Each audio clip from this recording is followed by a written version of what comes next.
Hey, thanks for checking out my video. Today we're going to do a quick 10-minute book brief on James Gurney's book called Color and Light.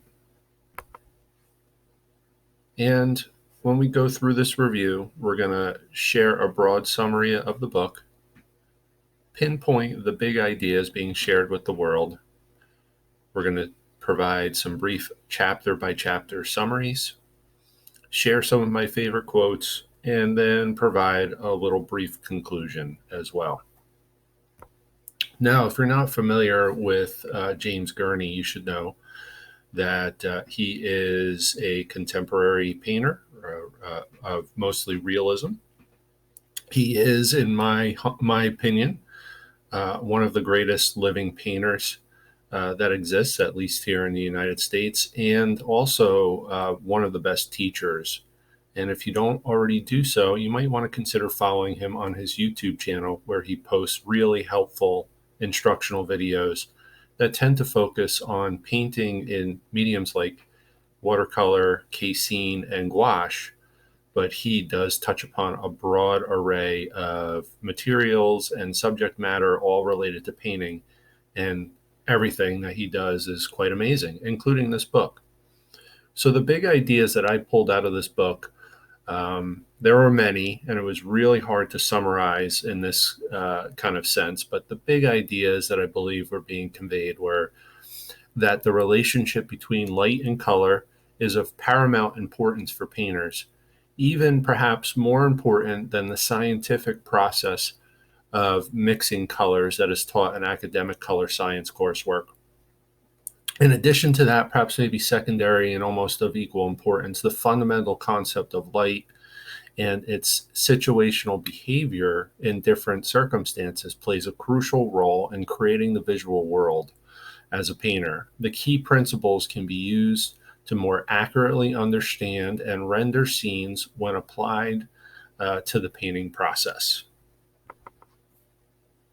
Now, the chapters were set up in such a way that they do all play off one another, and they're very situational in nature.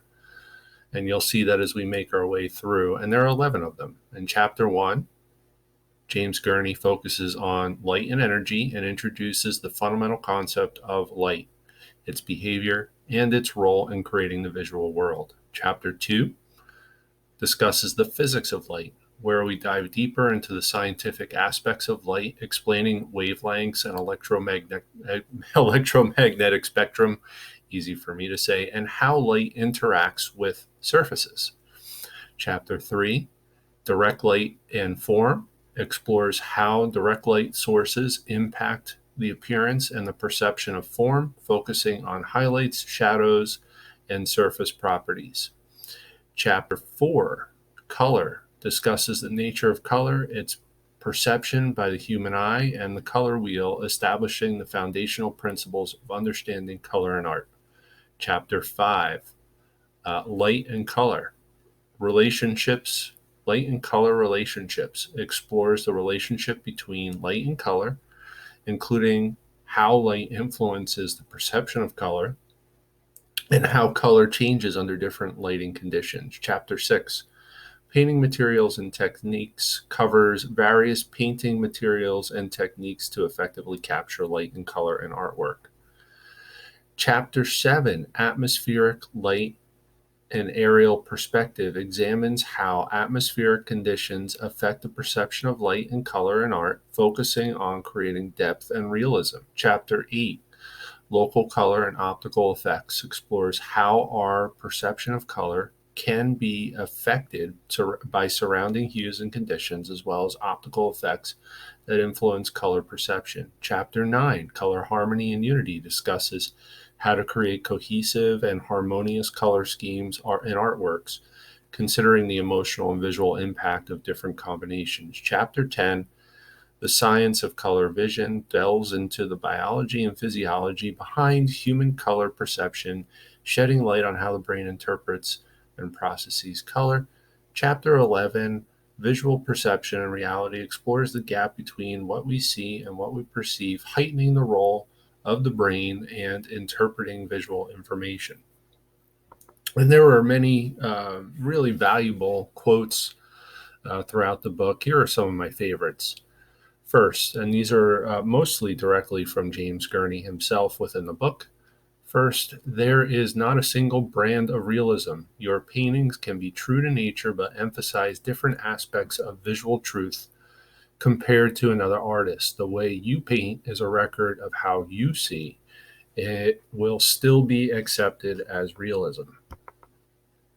Next quote, there can be as many as 200,000 leaves on a large oak tree. If you try to capture all that sharp detail, you might miss the sense of softness, delicacy, and interpenetration within the sky. The key is to be aware of the sky holes and transparency. Next one, atmospheric perspective refers to the way the appearance of objects are viewed at a difference through layers of illuminated air. The bold colors of the foreground gradually transform until they match the sky. Just thought that was a nice, simple way to define atmospheric perspective. Edges refer to the painterly control of blurriness, especially along the boundary of a form. Using edges effectively will help you communicate a sense of depth or of dim illumination. Next one, when two different color lights shine on a form, the lit areas mix to create a new color.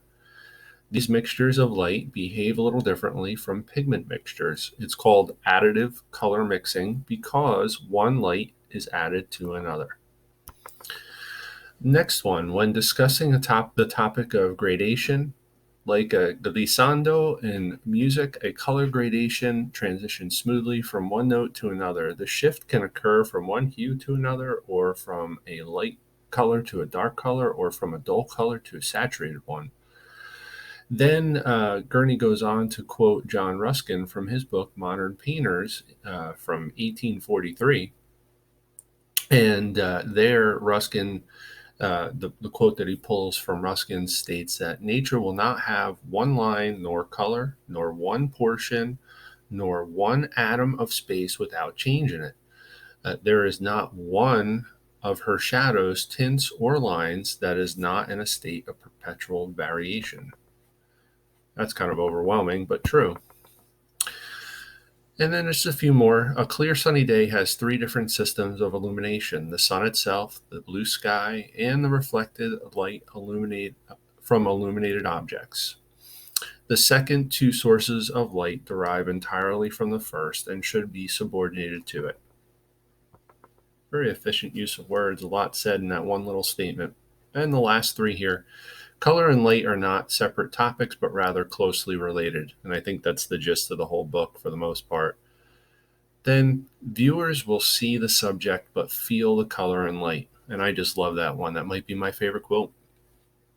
And finally, choose a lighting plan and stick to it. Probably really important, something I often forget, especially when painting plein air. So, I would just end by saying color and light provides a wealth of knowledge and practical insights for artists seeking to master the interplay of color and light and their creative endeavors. And I would just encourage you to check out this book. And when you do, be sure to check out the summary at the end called At the End of the Day. Really, really helpful. Check out the glossary, the pigment information section, which is a 1 or 2 page summary, and then also the extensive list of recommended readings. And finally, I would just encourage you to let's all support one another in our transformative journeys as we grow as artists. I think that kind of reflects the spirit of James Gurney in his generous sharing of his knowledge.